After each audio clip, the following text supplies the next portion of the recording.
Welcome to the first 2024 edition of the KTTH Roundtable, where Brian Suits and I still talk about various topics that are on our mind. I'd like to start with Snowpocalypse Mageddon that wasn't. It is very cold, and it's very cold as we film this on Friday. It's supposed to be cold throughout this weekend. Stipulated. I just want to point something out. A week and a half ago, and then the preceding 11 and a half months, when you and I say we should be bringing homeless people indoors, we should be pushing to get them inside from their encampments, we lack compassion. But I will note that over the course of the last few days, there's been this rush to bring people indoors so they don't die. Weird how that works. And then right across from us, across Lake Union, is where they found the skeleton of the vagrant in the tent on Monday. Decomposed, of course, when you're a skeleton, by definition, but whatever the guess is, whatever he would eat on, there was no one for that guy. He was right off 99 on here on the east side of Queen Anne, as I'm pointing to the skeleton, and they cleared him off though. So well, some people said that it might have been there for a while because it was decomposed.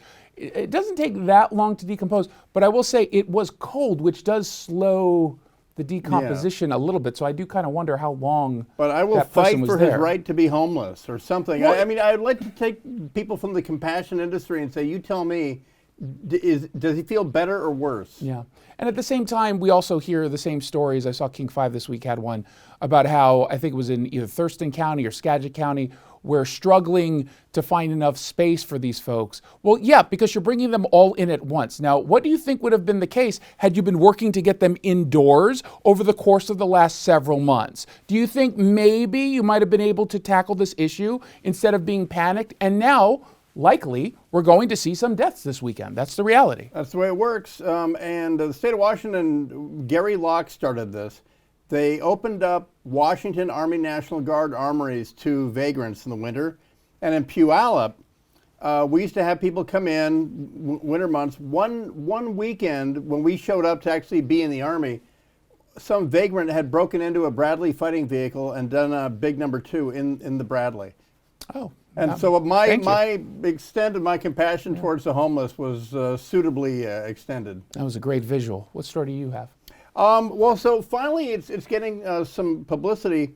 Thurston County, the state DOT in Olympia, which is Thurston County, I've been talking about this on the air. They have been clearing out vagrant camps and then just dropping boulders. It's a great program. It works. Because from Lacey to Olympia, there were 3 miles of tents right off I-5. People were wandering into I-5 and all that. It was shameful. And so the state said, well, find a new home. They dropped boulders there. And now people are saying, well, yeah, but how much does it cost? Well, listen to this. For $700,000, you drop boulders once, and it's never a problem again. No one ever goes forever. back.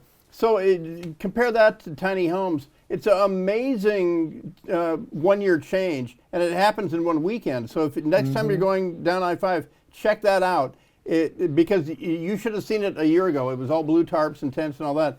And I'm a big fan, and they had to find a story. This one channel had to find a story where... You could name the channel, because I'm going to name the newspaper that I saw this in. Q13 said, many are concerned. Where are these homeless going? Who's concerned about the maybe cost? They're under the boulders. I don't know. But there's no more tents off I-5 full of drug-addicted vagrants. And remember, in this state, when they are moved, they are offered shelter multiple times. By law. By law. And they're offered shelter over months and months and months. And so I saw in the Tacoma News Tribune saying, the state spent $700,000 on this. Tell me how much it costs just to clean up those encampments when you send the people to clean up the biohazards there every single week. And you don't pay the boulders annually. You do it once. One time. And then you move on. I mean, love it's brilliant. I think it's the best vagrancy move program that I've heard of that the state's administering. Yeah, look, we're offering a ton of shelter and resources to these people, and at some point we have to say,